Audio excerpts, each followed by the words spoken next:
tantito.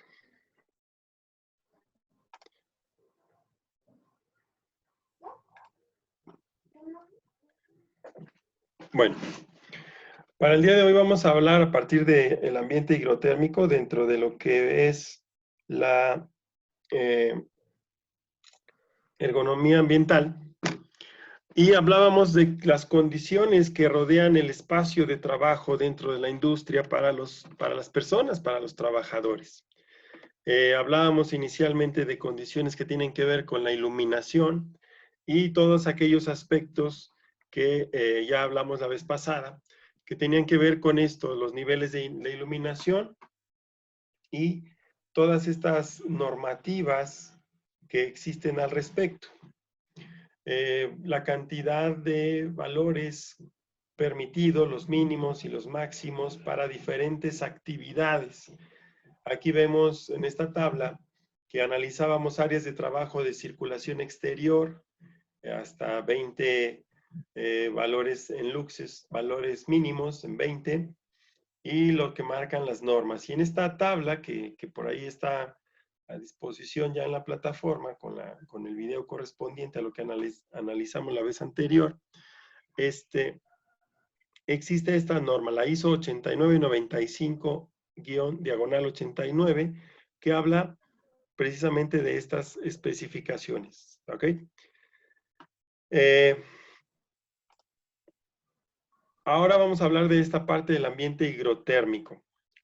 Cuando hablábamos de esto, del ambiente higrotérmico, estamos hablando de que cada tipo de trabajo, en función de la actividad física que se realiza, requiere de un ambiente térmico apropiado. Ni calor ni frío. El confort higrométrico es la ausencia de un malestar térmico. Es decir, fisiológicamente hablando, se dice que hay confort higrotérmico cuando no tienen que intervenir los mecanismos termorreguladores del cuerpo, es decir, cuando tu cuerpo no te manda ninguna señal ni de frío ni de calor, ¿ok? Entonces, cuando hablamos de confort higrotérmico es cuando no intervienen en el ser humano los mecanismos termorreguladores del cuerpo. ¿Cuáles son esos mecanismos termorreguladores? Bueno, pues cuando hace calor empiezas a sudar y cuando hace frío empiezas a temblar. Entonces, esos son mecanismos fisiológicos del propio organismo que te manifiestan que algo está fuera de lo normal en cuanto a la temperatura en el entorno en que se desempeña. ¿Cuáles son esos factores a tomar en cuenta para lograr ese confort higrotérmico? Tenemos que analizar la temperatura atmosférica, la humedad del aire, la velocidad del aire ambiental para trabajos al aire libre, la radiación térmica, ya sea la proveniente de la infraestructura, los edificios, o la que proviene del propio proceso o de las máquinas. La intensidad con que se realiza el trabajo físico y qué tipo de trabajo físico es el que se realiza, y las características propias de la vestimenta de trabajo que se utiliza. Entonces, para poder alcanzar este confort higrotérmico, son estos factores los que se tienen que revisar. ¿Ok? Luego, ¿cuáles son los efectos a la salud? En trabajos en condiciones extremas de calor, se genera lo que le llaman estrés al calor, como un efecto a la salud. Esto puede implicar fatiga, calambres, sudoración excesiva, incomodidad, alteraciones relacionadas por golpe de calor, por ejemplo, deshidratación, desequilibrio hidroelectrolítico, pérdida de la capacidad física y mental durante el trabajo. ¿Para qué nos debe de servir este conocimiento, tomar en consideración estos efectos? En el lado opuesto está el estrés al frío, que implica estremecimiento, pérdida de la conciencia, dolor aguda, pupilas dilatadas, fibrilación ventricular, reducción de la fuerza de agarre de los dedos y pérdida de la coordinación. Entonces, Estos efectos, de acuerdo al tipo de actividad que se realiza y las condiciones en que se realizan, se deben de tomar en consideración para diseñar y establecer las condiciones adecuadas de los factores que aquí están mencionados, para poder implementar mecanismos que permitan regularlos, como son de verificar cuál va a ser la temperatura, si hay que poner aire acondicionado, si hay que poner calefacción, si hay que obligar al trabajador a usar cierto equipo de seguridad o cierta vestimenta específica para las actividades, y otras cuestiones que tienen que ver también con los tiempos efectivos de trabajo o de exposición a esas condiciones para el trabajador. Los efectos, en relación a efectos a la salud contra la temperatura corporal. ¿A qué temperaturas se expone el ser humano y cuál es el efecto que puede llegar a sufrir? Con temperaturas superiores a 44 grados, le llaman golpe de calor, que es deshidratación, etcétera, ni conciencia. A los 42 de temperatura son convulsiones y todo lo que aquí menciona. Hiperpirexia es una elevada temperatura, es lo contrario a la hipotermia, es decir, cuando el organismo está muy por debajo de su temperatura normal. ¿Qué afectaciones pueden tener? Pues aquí están, en temperaturas corporales de 30 grados, somnolencia, apatía, en temperaturas corporales de entre 28 y 26, pues aquí está, musculatura rígida, paro cardíaco y hasta aquí, ¿no? Entonces, estas son consideraciones a tener en cuenta en el diseño de entornos laborales o en el análisis de entornos laborales. En el ambiente hidrotérmico, la humedad relativa a la que usualmente se achaca como causa de la incomodidad es menos significativa, ya que la tolerancia del cuerpo es grande, admitiendo límites entre 20 y 75% de humedad relativa en el ambiente. Es decir, que sea un ambiente húmedo no es un factor, ¿sí?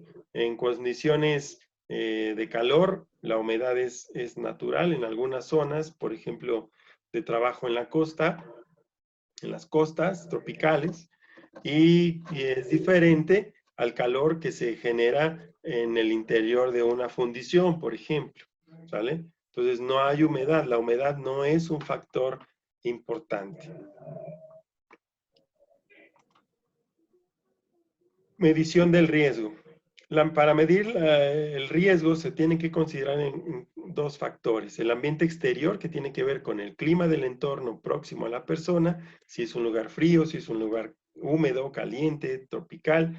Esta se fundamenta en variables físicas, tales como las diversas temperaturas, los valores de radiación, de humedad del aire y de velocidad del aire principalmente. Por otro lado, la medición del riesgo, está el otro factor, la persona. Para la consideración del factor humano, vamos a separar la actividad que desarrolla, la vestimenta que debe utilizar y la posible aclimatación de los condicionantes psicológicos por los que la persona está en el lugar, es decir, la razón que la obliga a estar expuesta a esas condiciones extremas de temperaturas, y se fundamenta en variables físicas tales como las estimaciones de la actividad metabólica, la resistencia y la permeabilidad de la ropa, de la parte del cuerpo que cubre, etc. La aclimatación al ambiente puede ir desde unos pocos minutos a periodos más largos. La forma habitual de evaluarla es mediante una constante de tiempo, es decir, llevar un registro en intervalos de tiempo para saber cuál es la temperatura del entorno y la temperatura a la cual el ser humano se expone durante periodos laborales.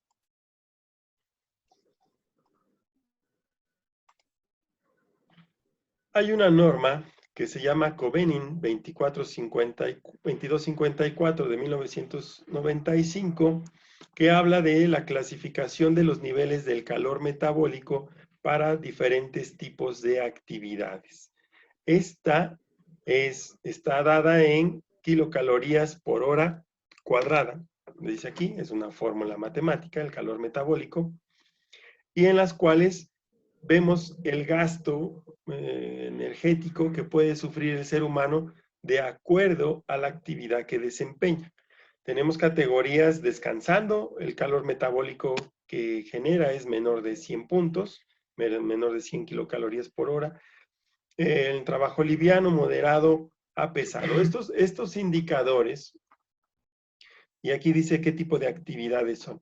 Estos indicadores deben de servirnos a nosotros para identificar en qué intensidad, en qué categoría está el trabajo, ver cuáles son las actividades que ahí se realizan y hacer una posible estimación de las condiciones más adecuadas para el empleado o el trabajador. Esta misma norma nos habla de valores límites máximos de tiempo para exposición diaria al frío. Hay empresas de alimentos principalmente que tienen almacenes muy grandes que están a temperaturas muy bajas para tener temperaturas controladas. Por ejemplo, Boeing, allá de aquel lado, tiene un almacén muy grande en que el indicador de temperatura hacia la entrada, en la entrada de ese almacén, indica menos 4 grados centígrados. Entonces, la gente que está trabajando adentro del almacén está expuesta a esa temperatura. Obviamente, cada vez que teníamos la oportunidad de observar que se abría el almacén, pues obviamente veíamos a todos los que estaban adentro con abrigos, perfectamente abrigados, con mascarillas, cascos, gafas y un equipo de protección personal totalmente distinto a los que trabajan en el resto de las áreas. Pero aquí hay algo interesante, que es esta exposición máxima diaria que un trabajador debe estar expuesto a esas temperaturas. Y si nos damos cuenta, en temperaturas de 0 a menos 18 grados, dice, no hay límite de exposición para una persona adecuadamente protegida.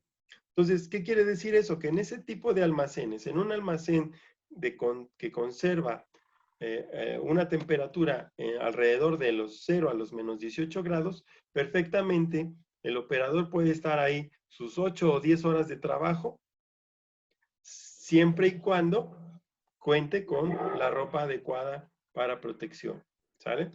Pero sabemos que hay países en que las temperaturas son extremas y que la propia actividad, el solo hecho de realizarla al aire libre, implica temperaturas menores de 18 grados bajo cero hasta 34 grados bajo cero, donde el tiempo de trabajo total está de 4 horas, alternando 1 hora dentro y 1 hora fuera del área a baja temperatura. Es decir, va a trabajar 1 hora sí, 1 hora no, durante lo que implique las 8 horas, ¿sale? Tal forma que va a sumar 4 horas trabajando a la intemperie por intervalos de 1 hora para estar trabajando dentro de una instalación. Y aquí vemos obviamente temperaturas súper extremas, ¿no? Imagínense temperaturas de menos 57 a menos 73 grados centígrados. El tiempo máximo permisible de trabajo es de 5 minutos durante un día de 8 horas de trabajo. Es decir, esta persona solamente va a salir a hacer una cosa y se va a resguardar. Es imposible conservarla. Sin embargo, si esta norma está diseñada, pues es obviamente porque esas temperaturas existen para algunas actividades, ya sea de investigación o de exploración, que son importantes tomarlas en cuenta. Estas mismas normas habla de valores límites para el calor, es decir, el otro extremo. Para temperaturas, es el régimen de trabajo-descanso. En trabajo continuo, valores dados en grados centígrados, a una temperatura de 30 grados centígrados, es trabajo continuo, tanto para liviano, a 26.7 grados centígrados, y para trabajo pesado hasta 25 grados centígrados. Aquí lo que me está diciendo es que para esta carga de trabajo se recomienda estas temperaturas como límites máximos, y este es el régimen de trabajo, es decir, va a trabajar de un 100% de tiempo disponible, va a trabajar el 75% y va a tener descansos de 25% cada hora, ¿sí? Es decir, un cuarto de hora va a descansar por cada hora. Es decir, en un trabajo liviano a una temperatura de 30.6 grados, va a trabajar una hora y va a descansar. Va a trabajar 45 minutos y va a descansar 15. Lo mismo en estas condiciones, ¿ok? Es lo único que manifiesta. En este caso, para temperaturas superiores a 32 grados centígrados o a los 30 grados centígrados para trabajo pesado, te implica lo contrario, es decir, 25% de trabajo y 75% de descanso por cada hora. Estamos hablando de temperaturas extremas, vamos a llamarlo así, de trabajo. De acuerdo a lo que marca esta norma. Otro de los factores ambientales a considerar es el ruido. Entendemos que el sonido es una sensación que se produce en el oído por el movimiento vibratorio de los cuerpos. El efecto de la propagación de las ondas producidas por cambios de densidad y presión en los medios materiales, y en especial todo aquello que es audible. Este es, ya saben, de las clases de física, este es un movimiento oscilatorio y estas son sus características. Tienen una intensidad y una frecuencia, y de acuerdo con esas características podemos determinar si es un sonido o es un ruido, o los niveles en que estos sonidos pueden ser una afectación para las personas en su lugar de trabajo. Por otro lado, el ruido es un sonido desagradable, molesto, generalmente aleatorio, es decir, no tiene un patrón, que no tiene componentes bien definidos. Es todo sonido que causa molestia, que interfiere con el sueño, el trabajo, o que lesione o dañe física o psicológicamente al individuo o cualquier organismo vivo en el entorno. Son los sonidos cuyos niveles de presión acústica o intensidad, en combinación con el tiempo de exposición de los trabajadores a estos, pueden ser nocivos a su salud o bienestar. Actualmente es aceptado que ruido es todo aquel sonido que, por sus características de intensidad y frecuencia, es decir, superiores a 85 decibeles y una frecuencia entre 1000 y 3000 Hz, causan daño al ser humano. ¿Cuáles son los efectos que produce el ruido a la salud?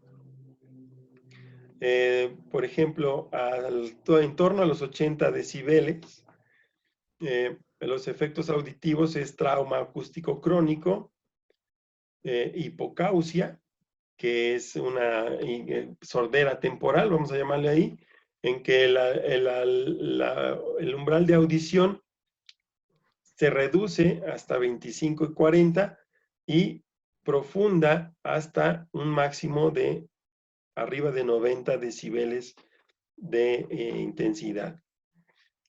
Aquí en la parte de abajo de la tabla hay otros efectos que van más allá de lo que es la afectación del oído, que tienen que ver con por arriba de los 60 grados, dilatación de las pupilas, cuestiones que afectan el sistema nervioso. Imagínense que hay efectos extraauditivos que pueden generar gastritis, aumento del colesterol y los triglicéridos, problemas coronarios, infartos, aumentos de glucosa. Es decir, todos estos efectos son generados como parte natural del organismo del ser humano al estar expuestos a estos niveles de ruido, ¿sí? Podríamos decir que no todo lo que está por arriba de los 80, 90 decibeles son solamente aquellos que pueden generar una desestabilización del organismo. Aquellos que son umbrales leves, en frecuencias también muy bajas, pero que son repetitivas, también nos pueden generar afectación. Entonces, por ejemplo, en el efecto en actividades mentales, comprensión de lectura, empezamos a tener problemas de comprensión de lectura con un ruido superior a los 70 decibeles. Tenemos problemas de cálculo con un ruido superior a los 40 decibeles. Empezamos a acumular problemas de memoria con ruido arriba de los 55 decibeles. Entonces, por eso la importancia de considerar el ruido como uno de los factores a controlar dentro del área de trabajo, inclusive las oficinas, ¿sí? A veces tenemos nuestra oficina a un ladito del taller mecánico o a un ladito del taller de soldadura o a la mitad de la planta de pailería donde oímos martillazos y sierras y esmeriles todo el día. Y de repente, pues, llega el momento en que estamos saturados mentalmente y no sabemos por qué. Lo mismo sucede, todo esto sucede debido a estas características que se han dedicado a estudiar los expertos en ergonomía ambiental. ¿Qué factores hay que tomar en cuenta a la hora de medir los riesgos por ruido? La intensidad del ruido, el umbral de nocividad está, decía, de 85 a 90 decibeles y hasta ahí es tolerable, pero sin embargo ya vimos en la otra tabla de análisis que incluso niveles menores sí acumulan ciertas inestabilidad en el organismo y que por encima de 90 decibeles es nocivo. La frecuencia del ruido, arriba de 1000 Hz, es bastante nocivo. El tiempo de exposición, cuántas horas o cuántos minutos se va a estar expuesto a ese ruido. La susceptibilidad individual, hay personas que son menos tolerantes al ruido que otros.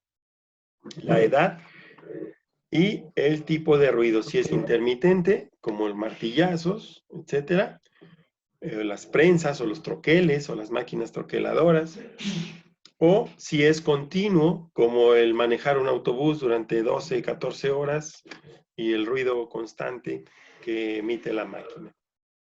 Aquí están los tiempos de exposición, de acuerdo con los niveles de ruidos que se generen.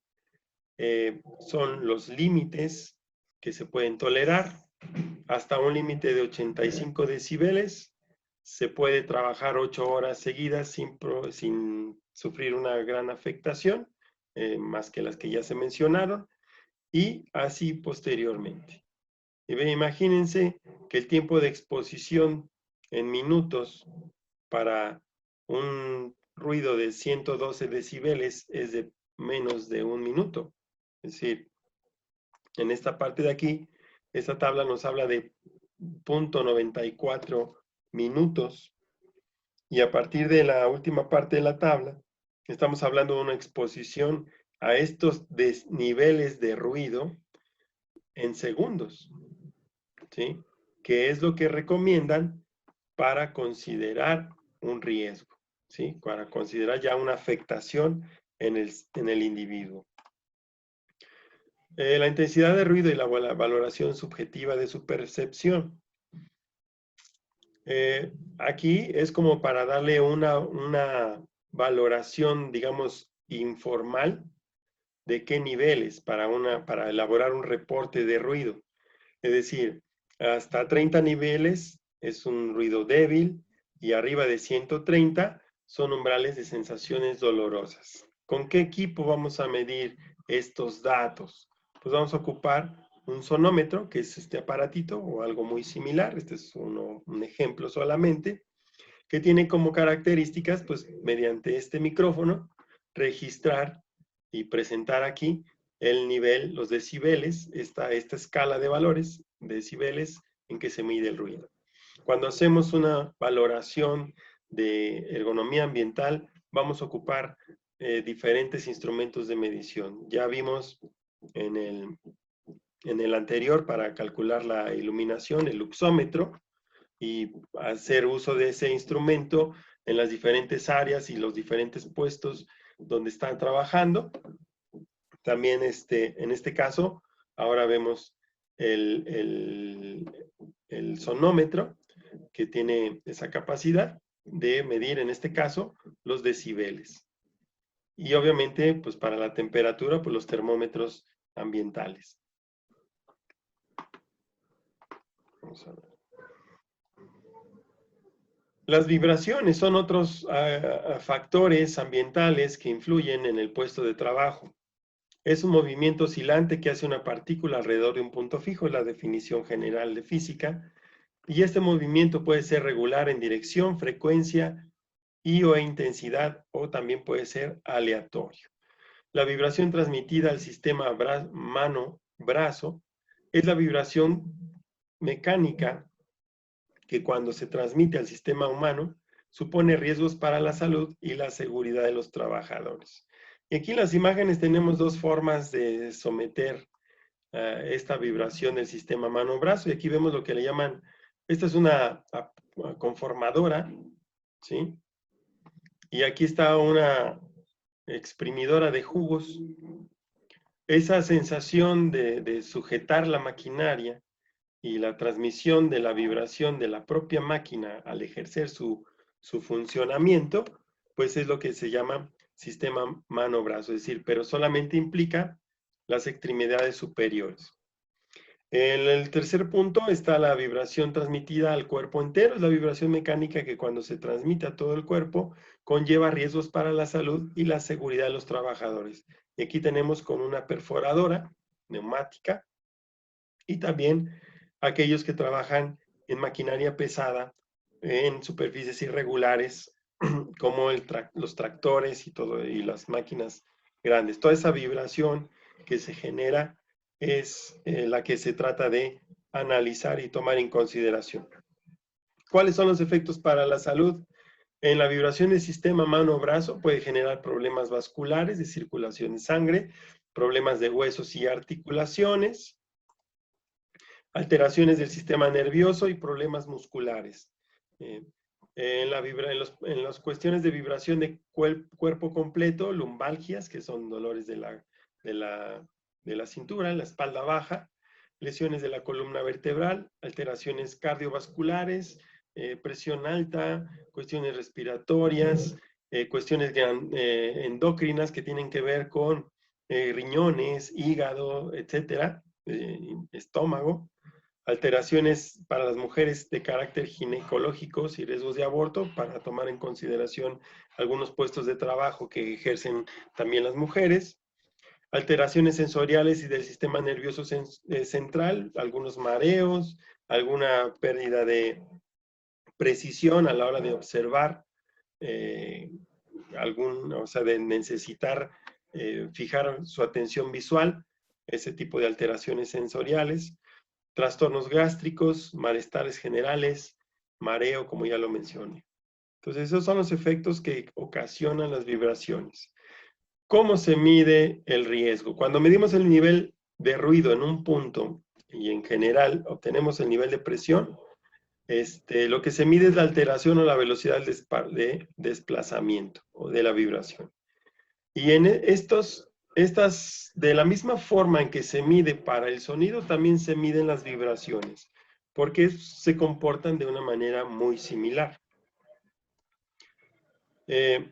Aquí vemos los factores que hay que considerar, y aquí en la parte de abajo vemos el instrumento de medición, que se llama, en este caso, vibrómetro, que también nos genera datos acerca de los niveles de vibración, que son de los factores que hay que considerar: el nivel de vibración, el tipo de vibración, el tiempo de exposición a esas vibraciones, los valores límites de exposición y las interacciones entre las vibraciones mecánicas y el lugar de trabajo u otro equipo de trabajo.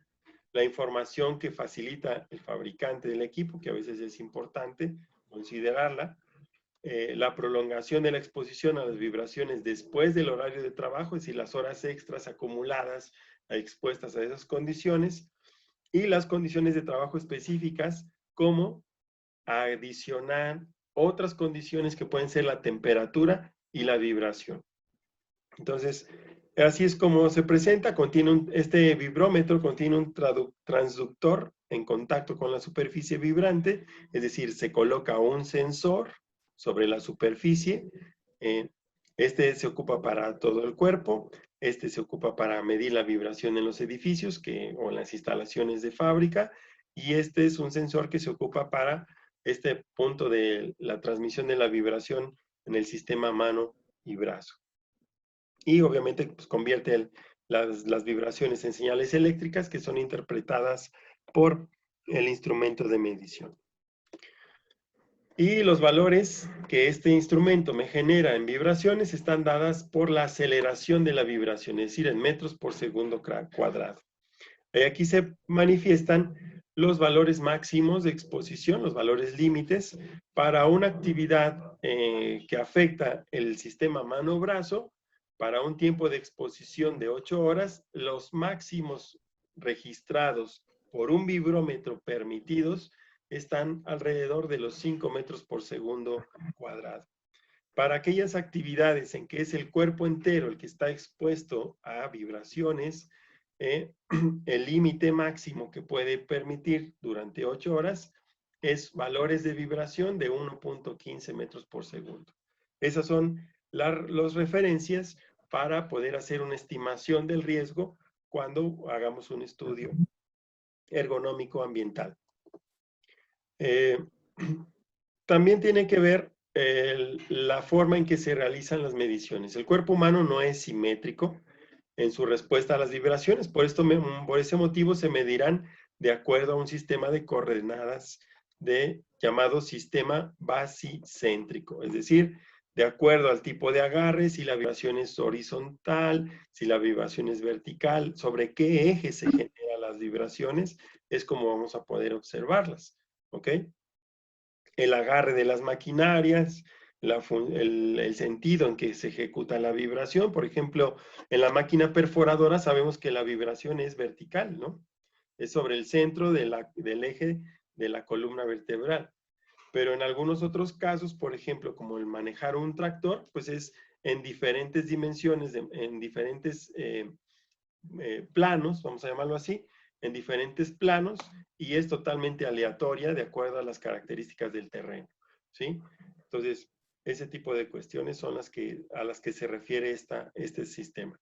Y aquí vemos cómo los fabricantes, aquí estamos hablando de una gráfica de una topadora Caterpillar, que manifiesta el comportamiento en vibraciones, que son cuestiones que nosotros podemos tomar en consideración, y es a lo que se refiere con tomar los datos del fabricante para ver qué uso se le puede dar a esa maquinaria, y principalmente el tiempo de exposición de los operadores, o diseñar intervalos de trabajo y descanso para conservarlo dentro de las mejores condiciones posibles para poder también considerarlos en el análisis de producción, ¿sí? Es decir, saber cuánto tiempo efectivo podemos tener un trabajador expuesto a estas condiciones ambientales, y en función de eso delimitar las cargas de trabajo y buscando siempre el cuidado de los operadores, ¿no? Controles, acciones de protección. Estas acciones son a los que yo estoy haciendo referencia. Por un lado están controles de ingeniería. Estos permiten eliminar el riesgo o reducirlo a la mínima expresión. ¿Cómo lo vamos a lograr? Bueno, pues identificando y planeando desde el diseño del espacio características apropiadas de iluminación, vigilando y colocando accesorios o dispositivos que permitan encapsular, aquí dice encapsulamiento, no sé si alcancen a ver allá encapsulamiento del ruido, es decir, contener el ruido, utilizar superficies adecuadas para disminuir la vibración, ya sea, además del equipo de seguridad personal, establecer en algunos casos tapetes para la persona que está arriba de la máquina, o algún diseño como ahora los nuevos autobuses que traen, el operador trae un sistema de amortiguamiento en su propia silla, en su lugar de donde va el chofer, que traen un sistema independiente de todo lo que es el autobús en el que él está sentado, es un sistema neumático. Entonces el operador, independientemente de que el vehículo vaya vibrando y tal, ese sistema es lo que evita que el operador reciba las vibraciones que transmite el vehículo, ¿sale? Entonces, todo eso es precisamente para evitar enfermedades de trabajo, etcétera. Y en cuanto al control higrotérmico, pues sistemas de ventilación, aire acondicionado en situaciones de calor extremo, o sistemas de ventilación, o sistemas de control térmico de la temperatura. Si es un lugar, si las oficinas son demasiado frías, buscar cuestiones que permitan controlar las temperaturas del entorno laboral. Por un lado. Por otro lado están los controles administrativos, es decir, ver la forma en que los trabajadores no siempre ejecuten la misma actividad, haciendo una rotación de trabajadores, es decir, dándoles pausas de trabajo en las cuales puedan intercambiar la actividad, es decir, estando un tiempo límite en una operación y después cambiarlo a otra y ir rotando al personal para no estar expuestos tanto tiempo a condiciones extremas. Eso tómenlo mucho en consideración. Aumento en la frecuencia y duración de los descansos, preparación de todos los trabajadores en los diferentes puestos para poder tener esa rotación necesaria, el mejoramiento de las técnicas de trabajo, acondicionamiento físico a los trabajadores para que respondan a las demandas de las tareas, realizar cambios en la tarea para que sea más variada y no sea el mismo trabajo, monótono, mantenimiento preventivo para equipo, maquinaria y herramientas, y tratar de reducir lo mejor posible las horas extras expuestos a esas condiciones. Entonces, son dos controles. Los controles de ingeniería que tienen que ver con el diseño de la instalación del ambiente y el entorno laboral, y por otro lado, las medidas administrativas que nosotros